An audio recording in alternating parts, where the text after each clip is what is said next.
ఘంటసాల అంటే ఒక చరిత్ర. ఆయన గురించి కొన్ని మాటల్లోనో కొన్ని పేజీల్లోనో చెప్పుకోలేము.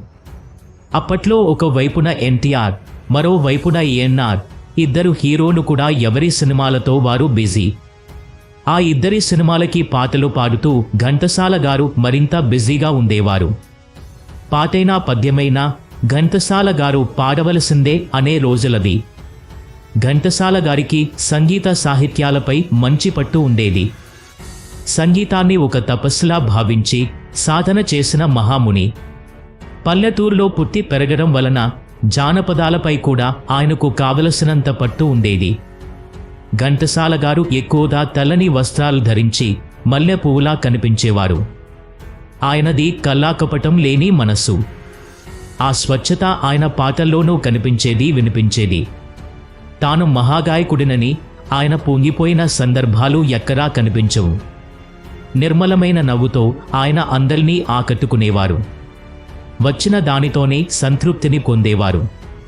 ఒకరి గురించి మరొకరి దగ్గర మాట్లాడటం, ఇతరులను ఎప్పటికీ చులకనగా చూడటం ఆయనకి తెలియదు.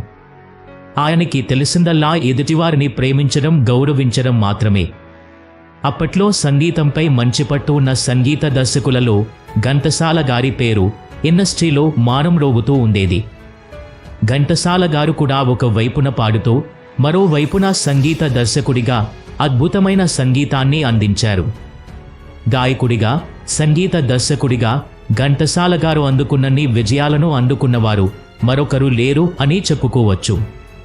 తాను పడిన కష్టాలు, ఆర్థికపరమైన ఇబ్బందులు మరొకరు పడకూడదనే ఉద్దేశంతో ఎంతోమందికి ఎన్నో రకాలుగా సహాయ సహకారాలను అందించిన సౌమ్యమూర్తి ఘంటసాల గారు.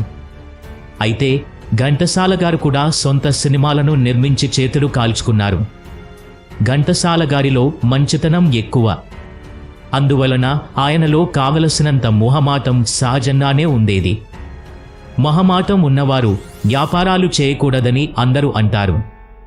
కానీ ఘంటసాల గారు సినిమా నిర్మాణ రంగంలోకి దిగి పరోపకారం, సొంత ఊరు, భక్త రఘునాథ్ వంటి సినిమాలను నిర్మించారు.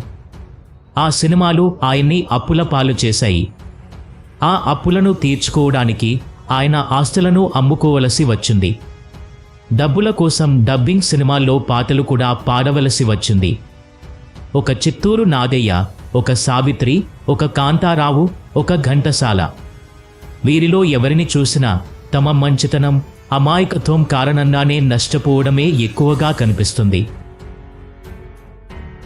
ఈ వీడియో కనుక మీకు నచ్చినట్టు అయితే లైక్ చేసి షేర్ చేయండి.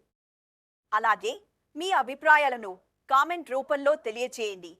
ఇలాంటి మరిన్ని వీడియోస్ కోసం మన ఛానల్ను సబ్స్క్రైబ్ చేయండి. Thanks for watching.